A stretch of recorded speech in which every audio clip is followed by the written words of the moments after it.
So I'm just going to tell you a little bit about what to expect for the next hour. Chris is first going to introduce us to a few designers, and then there will be some time for conversation among the panelists, followed by time for question and answer so that we can broaden the conversation to include everyone in the room. But first, Chris will do a short presentation so we can see some images and be introduced to some great designers. Good afternoon, everybody. Good, thanks. It's such a pleasure to be here. Thank you, Jenny, in Art Design Chicago and the Chicago Humanities Festival and the Terra Foundation for making all of this possible. It's incredibly overwhelming, the amount of events and support the scholarship in this art has received this past over a year, several years. So today, if you haven't had a chance to see the exhibit upstairs, I'm going to be showing, or if you have had a chance to see the exhibit upstairs, you know how much there is, and there's just so many pieces of work representing so many, a huge variety of different artists. And today we're going to be focusing on a couple, just to sort of zero in and give us some focus of people who really exemplify the different paths, different professional paths that African American designers took after World War II. And the diversity of their work and their politics that they infuse their design with. So the first, I just want to mention with this slide, we don't know who the people in this slide are, but it's a photograph of students at the Institute of Design around 1948. And the Institute of Design, like the School of the Art Institute and the Ray Vogue Academy, were leading design institutions for design instruction and training in the United States. And after World War II, they really became hotbeds for African American design work. That's not to say that they didn't have their own discriminatory practices still, but it was a place that accepted black students to enroll, and that many African American students gravitated towards, including the three that we'll be talking about today. But just sort of set the stage here that after World War II, there's sort of expanded opportunity, thanks to institutions like ID as well as the GI Bill, which funded a lot of education for returning veterans. Among them was Tom Miller, who he didn't go to the Institute of Design. He wanted to. He went to Ray Vogue instead and got trained as a commercial artist in product design, advertising, marketing. And after some, he's born in 1920 in Virginia, came to Chicago after the war, and it was his dream to become a professional designer. And after some kind of awful discrimination on the job market after he graduated in '53, he got accepted, or one of the first employees at the Morton Goldschall Associates, one of the most leading vanguard design firms in the nation, newly started in Chicago in 1955. And here he is at work on the 7-Up campaign in 1975, which was a major redesign of the 7-Up brand. Here he is a bit younger in 1950, probably 53 or 55, with fellow coworkers Fred Oda and John Weber. And again, the Goldschall Associates was really unique in having a very diverse workforce in the 1950s, as well as, it's Morton and Millie Goldschall. It was men and women, African American, Jewish American, Japanese American firm. And this is just some of the work that they did. As you can see, very modern design logos for major corporations such as Motorola, 7-Up. Here is Tom Miller's designs for the 7-Up campaign. It's on view both upstairs as well as at the Block Museum in their Goldschall exhibit. And it's just sort of, it's an important moment in the history of design, I think, both for just how dramatic this brand redesign was. 7-Up before this was very much a grandpa's drink, to settle a tummy. And in the 70s, they try to make it, fit the current moment, make it really cool and abstract. And here, Tom Miller's idea behind it was to really make the essence of 7-Up, the bubbles, into little bursts of light. And it's very much in the tradition of the Bauhaus, kind of making this universal modernist interpretation of this corporate product. Here are the cans themselves, again on display upstairs. So that's Tom Miller, and his path is very much towards, integrating the mainstream design professions, becoming a designer of a lot of power within this mainstream firm, and having control over one of the major products that was used by everybody in the United States and worldwide. The next person I want to talk about is Emmett McBain, who is undoubtedly, perhaps one of the most significant figures in the exhibit, who had a very long and complex practice, and his kind of all over the place in Chicago in the 50s and 60s. He was a student at ID, and one of his first jobs was for Playboy Records, where he designed this beautiful cover for the Playboy Jazz All-Stars. And you can sort of see, again, like his working in a tradition, very modern design and typefaces. Around 1968, in an interview recorded, he remembered 1968, he just became fed up with America. There's a lot of, this is when Martin Luther King Jr. was assassinated. It's when there was an uprising in Chicago and in Detroit. And previously to this, McBain in the 60s, worked for mainstream firms like Playboy, like J. Walter Thompson. He did an important campaign for the Ford Mustang, for instance. But after 68, he traveled around the world, went to Africa, went to Europe, and then came back to Chicago and worked for Vince Colors, the first, one of the first black-owned advertising firms. And you can see here just the incredible change in a decade of the kind of idioms and rhetoric that he's infusing his design with, the kind of politics. This is definitely inspired by the Black Arts movement that was very active in Chicago in the late 60s, inspired by Black Power politics as a way to sell cigarette ads for lower lard tobacco. Here is an advertisement for Vince Colors Advertising to give a sense of how they asserted themselves as advertisers, that this was going to be a very uncompromising ad firm that's going to sell to not just to black consumers, but radicalized black consumers who, after the civil rights movement, who were becoming much more assertive in the public sphere. And this is a very sharp critique of white racism and a very bold assertion of black pride. Black is beautiful. Though noticeably like in a very modernist typeface, very clean design. This is an interesting document for Burrell McBain, the firm that he founded with Tom Burrell a little later, and Tom Burrell and Burrell Communications is still active today as a major design firm. This was an advertisement for the advertising firm, which featured a poem by Barbara D. Mahone, who was at the time McBain's wife, and Barbara Mahone was also a poet in the writer's workshop, of the Organization of Black American Culture. Again, this sort of shows McBain's ties to the Black Arts movement in Chicago at the time, and sort of the cross communications, or the traffic and social relationships between advertising, mass advertising and commerce, and Black arts.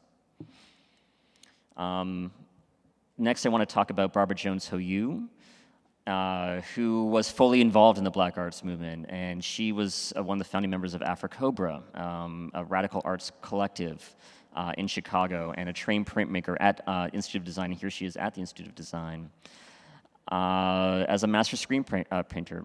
I'll go through this, but this is an example of some of her work. She never worked commercially. She made prints and would sell them at art exhibitions sort of at cost, for a very cheap price. She wanted her prints available for everyone. She wanted them to be affordable and sell to people directly, either directly at art shows or through like black bookstores, as a way of getting black art out into the world. So unlike McBain and unlike Tom Miller, Barbara Jones completely sidestepped the corporate marketplace and wanted to do things more on a grassroots level. Face-to-face interaction is how she would sell her work. Here's an example of AfriCobra, very much involved, nevertheless, how to figure out how to run their work as a business, their collective as a business. They had budgets. They would talk about how to spend money, how to pool their resources, how to make art on even a grassroots scale required planning and an imagination. Here's a picture of the group circa 1970 for a catalog in 73. And here's, I think, one of her most, this is on view upstairs. It is about that size. It is to get a sense of the scale and the intensity of the colors in which she worked. She really wanted this stuff to be on walls and to catch eyes and to be, vibrant and beautiful. And the slogan around it, I don't know if everyone can read it, it's when styling, think of self-determination and liberation. She really wanted to give positive messages that would link how people were dressing and presenting themselves and to, the politics of Black freedom and Black power. Finally, I couldn't resist including some pictures of our honored guest, Robert Paige, taken by Robert Singstack in 1968. And I'm sure Robert will be able to tell us more about the photographs and what we're looking at here, but to give a sense of his practice and his sense of style, which, as you can see, remains unchanged to this day. A sharply dressed man, but a textile designer. As Jenny explained, student of the School of the Art Institute of Chicago, and an incredibly, dynamic textile artist. And here are some examples in the shop. And here's an example of some of his work, just to give a sense of how it was been presented and sold. These were very lush interiors with very beautiful patterns. And so we're going to be able to talk about these images, and I just wanted to give as you can tell, I could go on for a while, but I'm going to stop now and let our very esteemed panel start discussing some of the history behind this work.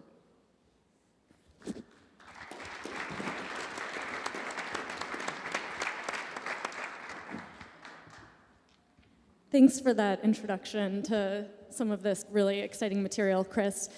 To start the conversation, I was hoping that maybe you, Robert, having been working in this time, we saw some photographs of you doing textile printing. You might be able to give us a sense of what it was like working in Chicago during this period. And I thought maybe at the same time, Jonathan, you could give us a sense of the bigger picture.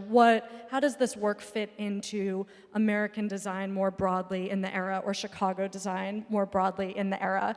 How does it follow general trends or depart from them? Well, in my case, my journey started as an interior designer for architectural firm Skidmore in Merrill. And at that point, I was sort of doodling on napkins, had no real idea of anything other than what I was presently doing. Then there was a architectural student from Milano, Italy, that came and saw some of my patterns and felt that the Italians would love my design. So that started that journey. I went to Milano, sold some patterns to a company, Fiorio, and then said, wow, I think I prefer doing this rather than sort of sitting on the stool at Skidmore. So that started that part of the journey. And then from then on, I did some things for Carson Perry Scott. And then you saw the Dakabar collection yay! That was pictured there. But the atmosphere at that point was kind of unbeknownst to myself, because like most designers, I consider myself a ghost designer. And what I mean by that, what that means is that when you go home and you look at your shower curtains, you look at your draperies, you look at these things and you have no idea that there's a person like myself or someone else that's responsible for those designs. And so the things have changed gradually, but the designers and the fine artists, there's still a brouhaha about what that really means. But that's what started my career.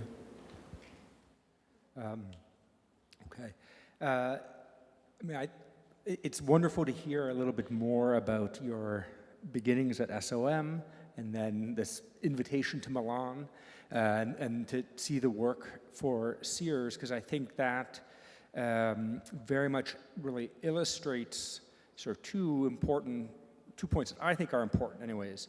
One, the ways in which this sort of evolution or emergence of these kinds of radical practices in art and design in Chicago in the 60s and 70s are is deeply connected to earlier developments, and really, and this is the second point, that by the 1950s, Chicago was one of the largest and most important centers of design activity in the world. And that was activity that was really, as most design activity is, was, connected to commerce. So an architectural practice like Skidmore, Owings, or Merrill SOM, as it's known now, still one of the largest architectural practices in the world. That was a very commercial practice that had much of its growth occurred in the 30s and 40s through work for the US government as part of war-related efforts. And that's very typical of Chicago. Other important factors in the sort of growth of design in Chicago in the 20s, 30s had to do with the presence here of Sears Roebuck, Montgomery Ward, two of the biggest mail order and on-the-ground retailers in the world. Chicago was also a major center for printing and publishing. Printers like R.R. Donnelley, ventures like the Encyclopedia Britannica, Rand McNally being based in Chicago. So by the 50s, Chicago was a major center of design activity because of all the commercial enterprises in the city that over the course of the 1930s really began to embrace the sort of necessity for attention to design as a means of stimulating consumption, as a means of spurring activity among consumers. The other sort of point that goes with this, of course, is that Chicago then, in relation, becomes an important center of design education. So you have the School of the Art Institute, which Chris mentioned, as well as the founding in the late 1930s of the new Bauhaus, which eventually becomes the Institute of Design. And those are, the story of design education at the School of the Art Institute is a little bit more complicated. There are sort of repeated efforts in the 1920s and 1930s to establish programs in industrial design. But already, I think, in the late 19-teens, if not the early 20s, there's a department there of printing arts that also feeds into this sort of growing advertising business in Chicago. And so I think all of that, it's really important to sort of understand that broad picture and the importance of the scale and extent of commercial activity in Chicago by the 1950s as the sort of, the sort of fertile ground out of which then these kind of much more ideologically charged radical projects emerge in the 60s and 70s. Well, I have a question. So Jonathan has just described how Chicago is really a center for design activity. And I'm curious, Robert, when you were in school here, when you were growing up, did you have a sense of Chicago as a center? No, I didn't. That's the interesting thing about Chicago. I'm originally, as you said, a Chicagoan, born and raised on the South Side. And it wasn't until I ran into a dear friend of mine that went to Chicago Vocational School that put me in touch with Skidmore to get me on the downtown scene. So I considered myself isolated from all of it. And it was an invaluable experience for me to get to the Loop and to get around architects, and to find out new ideas, new philosophies, and new people that really enhanced what I was attempting to do, not knowing what that was even about, So I was really thankful for that opportunity because it is always about opportunities. And sometimes, when you talk to kids, and, they say opportunities. When you don't know what an opportunity looks like, it's very difficult for you to do anything about that. So that's really where I am on that. But Chicago has offered me a great, again, opportunity to extend myself and my talent, because I don't think without being raised up in Chicago and all the things that occur here, I wouldn't have achieved the things that I have. Yeah, I think maybe another dimension that I would add, or would also love to hear your opinion about, Robert, is the influence of the Southside Community Arts Center and other institutions in Chicago that were kind of unique to Chicago for up-and-coming African-American designers. Yeah, there was, along with all the design conferences and so forth that are going on, I attended one yesterday, and it was about the writers in Chicago, you know, and the different groups. And one of the presenters put up on the screen, at one point there were 32 different black organizations in Chicago on the South Side, you know, and now there are, you know, maybe a handful. Point being, the importance of that was to be able to kind of use each group and each individual as a sounding board to really get the pulse of what was really happening, and not only in Chicago, but all over the world, because there was such a varied group of people involved in this. And most of them have gone on to do wonderful and great things, the ones that are still on the planet. You know, I'm still one of the ones that is still on the block.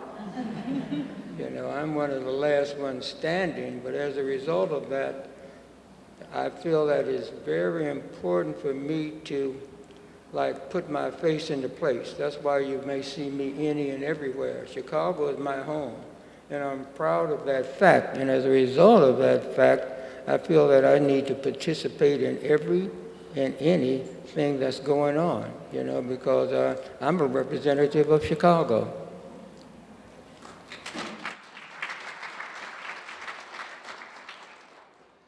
I was going to just chime in. Your comment just about it, you know, sort of not really even realizing the scale of activity in the city also strikes me as quite exemplary. And I think one of the things that has been so amazing about the activities that have been happening in the past year under the Art Design Chicago initiative is actually has a lot to do with introducing the design and especially, I would say, especially the design community in Chicago to its own history. Because I think many designers in Chicago have really sort of, you know, focused their, have focused on articulating relationships to very specific and well-known institutions like the Institute of Design. So it's the sort of broader picture that I think, interestingly enough, many designers aren't even aware of, or I think often sort of don't necessarily think about their various practices as contributing to important, you know, strands in design, in the sort of development of the profession. So that's very interesting to, you know, hear that for you it was just it was an opportunity that came along and you seized it.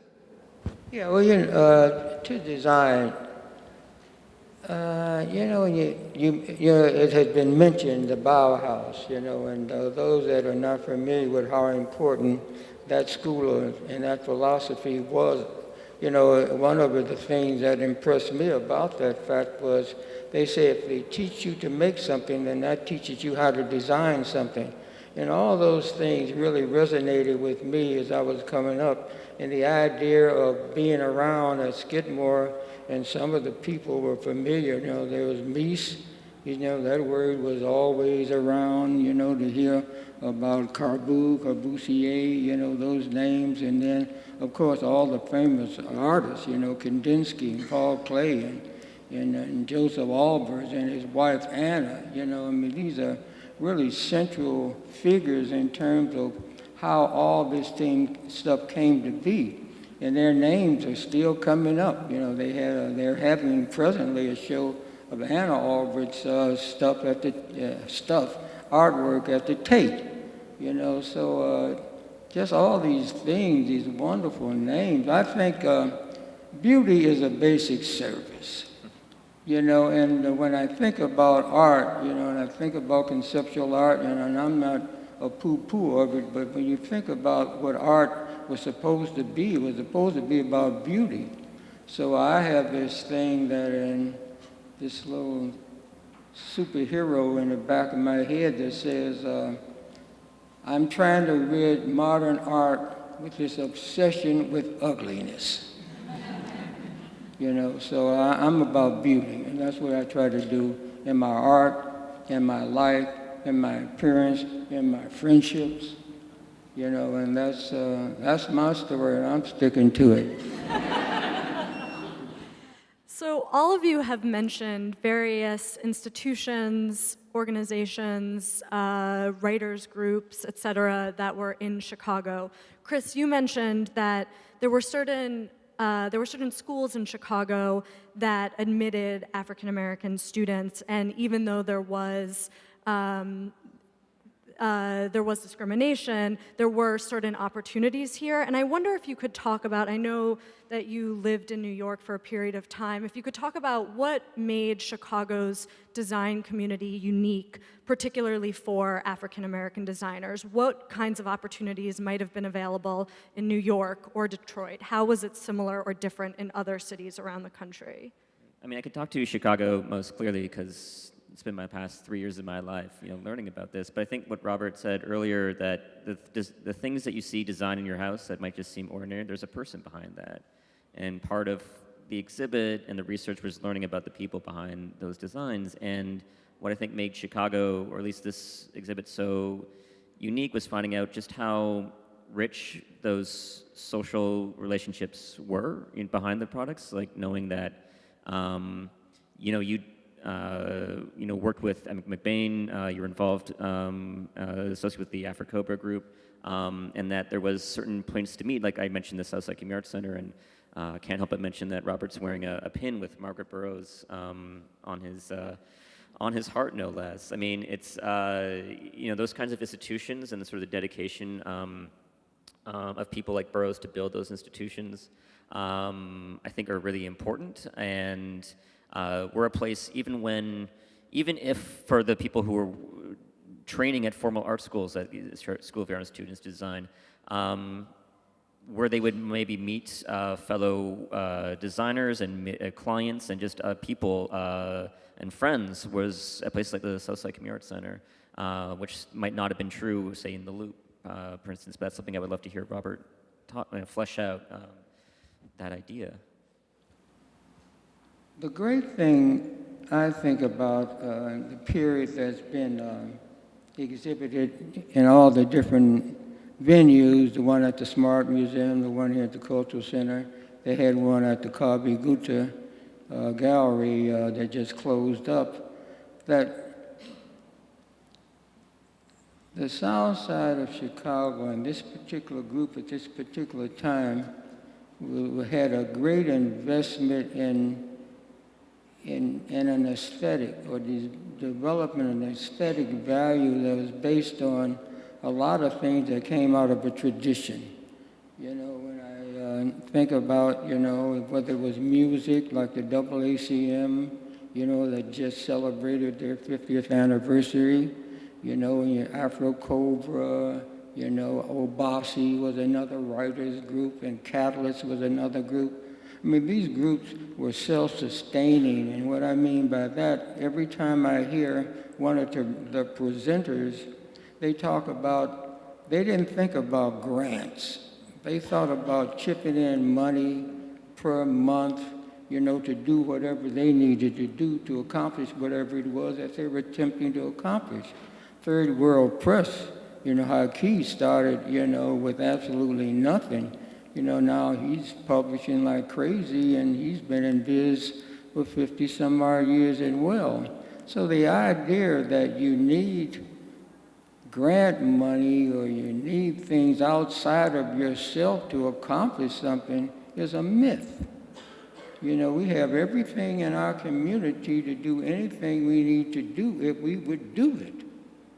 You know, so I think that to be blessed to have been around all these wonderful people and all this talent, and like I said, we weren't thinking about anything other than continuing to do what we did best. And as like I have been saying to those that listen, if you sit at the table long enough, they have to bring you the chips.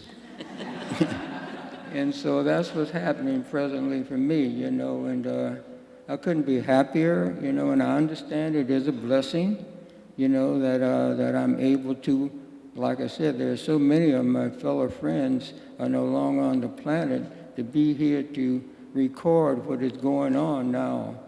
So again, I'm happy. Thank you. Yeah, I think certainly the scale and diversity of activity in Chicago really distinguished it. Probably in the U.S., the only other city in terms of with a similar scale and diversity of activity for designers was New York. Certainly a place like Detroit had a huge amount of design work, but it was so focused on a single industry, the automobile industry, and that's true of many other cities that were also, important design centers. But it was really in Chicago, there were quite a few, large housewares, manufacturers, et cetera, et cetera. So that scale and diversity. The other thing that I think is, especially once you start sort of getting into the individual stories of how the design community in Chicago was diversified in the years after the Second World War, I think immigration plays such an important role. I mean, that's partly about the Great Migration that brings African Americans to the city during the teens, 20s, and 30s, but it also is about European designers coming to Chicago in the 30s and 40s, many of them, fleeing persecution in Europe, and establishing institutions here or even individual practices that, like the Institute of Design, really were very explicitly open in who they welcomed as an important sort of part of what they did in response to their experience. I mean, the Institute of Design is one of the best examples of this, but there's a very well-known African-American product designer, Charles Harrison, whose work is in the show upstairs. That is a great example of this as well. He studied at the School of the Art Institute of Chicago, graduated after the war, and nobody would hire him. And the first person who gave him a job was one of his teachers at the School of the Art Institute, an Austrian emigre, Henry Glass. And Henry Glass hired Charles Harrison to work for him. I think it was a relatively short period of time, but it was enough to sort of give him, enough professional experience beyond a degree that then he was hired by another design consultancy and then eventually hired only in the mid-60s by Sears itself. So I think the sort of, the experience of immigration to Chicago meant that there were some not insignificant portion of the population that was sort of open to the, open-minded in those ways. I mean, it's of course also the case that experience of immigration produced a lot of tension and strife in the city as well. So I don't want to, make it seem like as if that was perceived universally in the city as an unmitigated good. But I think when we look at design history, it's clear that that was something that was important to opening up the design community after the war. So before we open up the conversation to questions, I wonder if we might spend a little bit of time connecting some of this historical work to design and advertising today. So Chris, you showed us some images of advertising that had this really radical politics embedded in it. Do you think we see any of that kind of radical politics in advertising of today or design work of today, or has it been softened? I mean, it's, I think the most recent example that comes to my mind is the Colin Kaepernick ad that Nike ran, where they really adopted, in this way, I mean, it's, like all of this, when you mix culture and commerce, things get complex, especially the politics. But they definitely was an endorsement of his protest as an NFL player against police violence against black people, and and it did what it did. I mean, it was definitely Nike's still selling products. Nike's in the business of selling shoes, and you can clearly think they made a calculation we're going to win more customers than lose customers, knowing Nike's fan base. But I still think you can't quite, I think there's a cynical interpretation of that where it's like, oh, it's just capitalism, it doesn't count anymore. But it's also true that, well, now his message is being broadcast and given a mainstream endorsement, which is not nothing in this day of age. And I think in the year 2018, not unlike the year 1968, take our political wins when we can get it. And I would, think about 1968 too, and sort of the resonances of two kind of crisis years in America, and how artists and designers responded to that. I think there are potential interesting parallels. I think that the work by McBain and Vince Cullors and Tom Burrell, in some ways, I think it's hard not to be, I find it hard not to be pessimistic, in part because I think that was the sort of end of a period at which there was a clear alignment between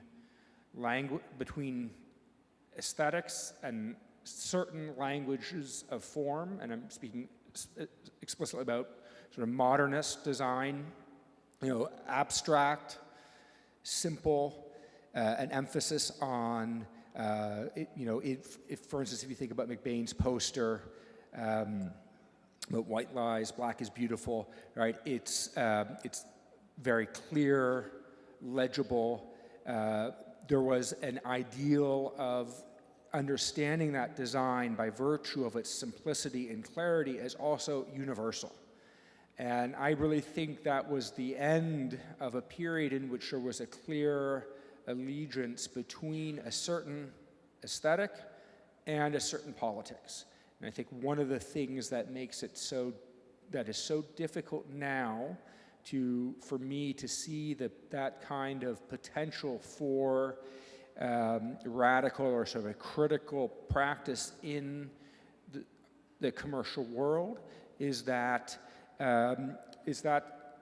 we see so many different formal languages, both from moments in history as well as from across the globe, and the speed at which, because of digital media, certain languages of form are appropriated or taken from one context into another, means that I think that there's no time for clear, consistent set of ideas to really adhere to a certain look.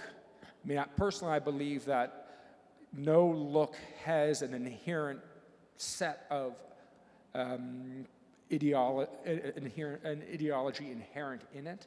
And so because of that, the speed at which those forms move and can be taken from one context and put in another context means that it's very hard to produce a work that is so visually compelling as those advertisements, and visually compelling with a very clear political message. Yeah. Well, the Dacabar collection came about through Sears because they were losing money in the black community. Vince Cullors and Emmett McBain was a very dear friend of mine. And if you see the exhibition, there's an ad up there of True Cigarettes, which he commissioned me to do. And I printed the fabric, made the dresses, and put it all together. So there's Vince Cullors, there's Emmett McBain, there's Burrell, and even before that was the Black Enterprise. And that all came about because for some reason, they didn't realize that the black community was a consumer. And once that hit the fan, then all these things were made possible. But my struggle still is, as a designer, like other black designers, I'm sure, or white designers as well, is that for me, though, the lack of freedom at the marketplace is my problem.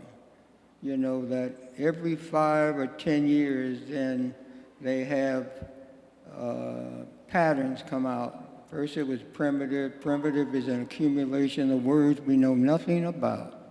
Then it went to tribal. But that only happens every 10 years, so what do? You know, I'm sitting at a table at a dinner, and so everyone's passing cards and talking about what they do. And so I say, I'm a designer, and someone says, is that a full-time job?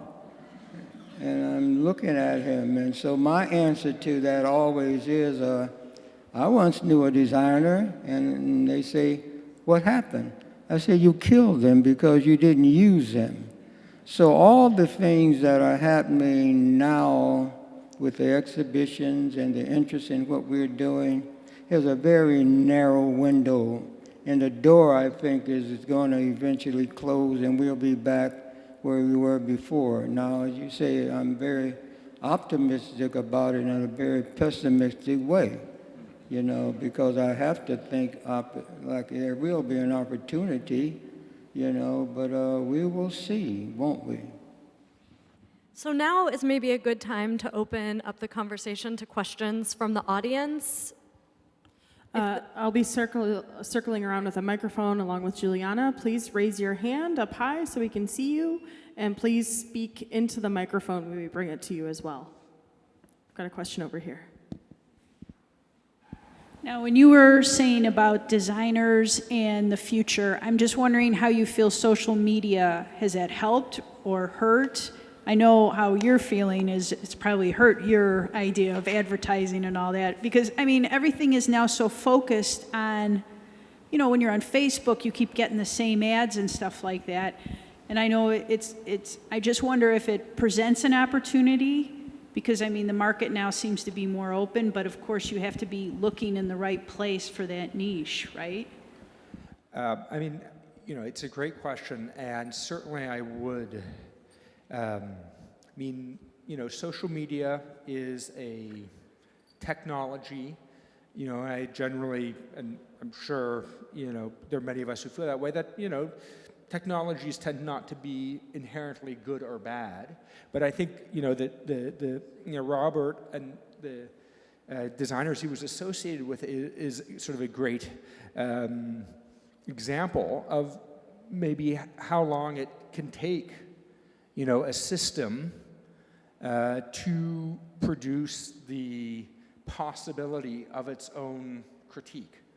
So if we think of sort of, you know, all of the scale of commercial activity happening, developing in Chicago from the 20s into the 30s, 40s, 50s, 60s. I mean, you did that fabric, that textile for Sears in the 70s, Dakabar, is that right? In the 60. 67. So, you know, that's, I mean, Sears established its design program in the mid-30s, so 30-some years. So, yeah, I mean, I don't know that we'll have Facebook and Twitter and Instagram that will have exactly those things in 30 years. So my personal pessimism isn't meant as a kind of forever pessimism, but just that I think it takes time to figure out actually what the avenues are, because, you know, that happens through individual initiative. You know, big companies are resistant to those kinds of things just inherently. Yeah, there's another thing happening. I was reading something, and I don't know whether you're familiar with the Morgan car, but it's a car it will be celebrating, I don't know, 119 years or some crazy number like that. They have 173 employees. These cars are all handmade, and they sell maybe 130 a year. Now, I didn't mention, or it has not been mentioned, that we had a line of yard goods where you could, you know, buy some yard goods and make a pillow or make draperies or whatever in 2,000 Walmart stores.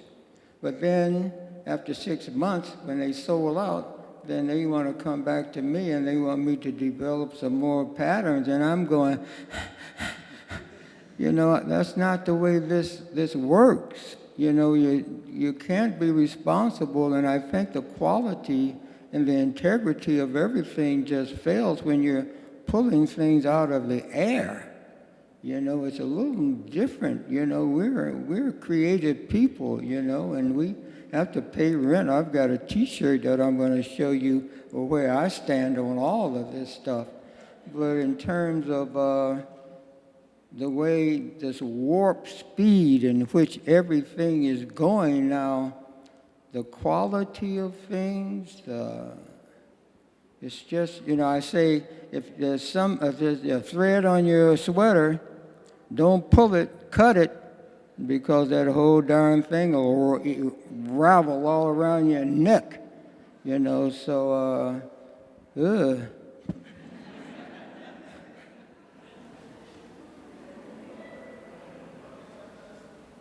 Any more questions? Stage right. Hi, sorry.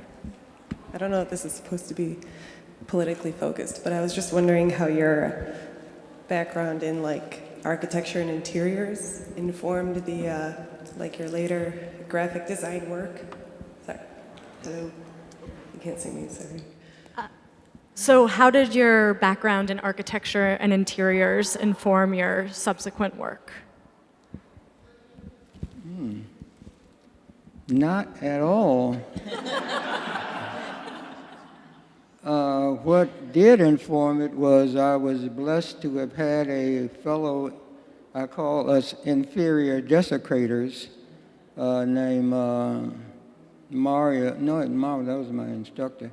But anyway, she lived in Milano, you know, and she was the one that actually set up the appointments for Fiorio, and then I sold some things to the La Rinascente department store as well.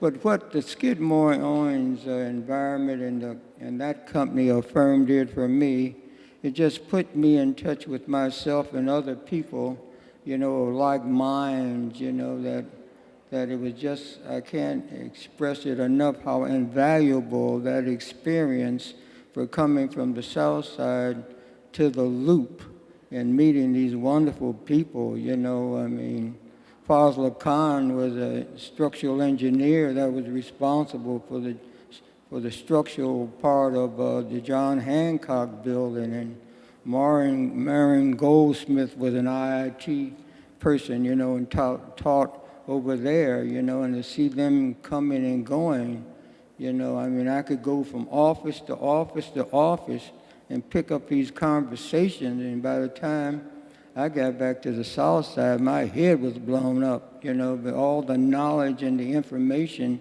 that was coming to me that I had no idea exists, you know. So in terms of Skidmore, you know, I'm being a little facetious about it. Of course, it gave me everything that I was able to transfer to design to get to this point.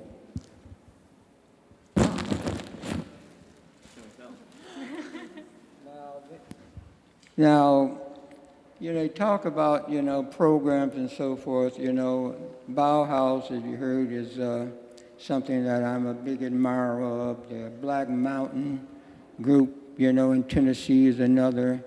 But one of the persons that was responsible for the WPA in those programs back in the 30s had a saying, and the saying was, it's going to be self-explanatory.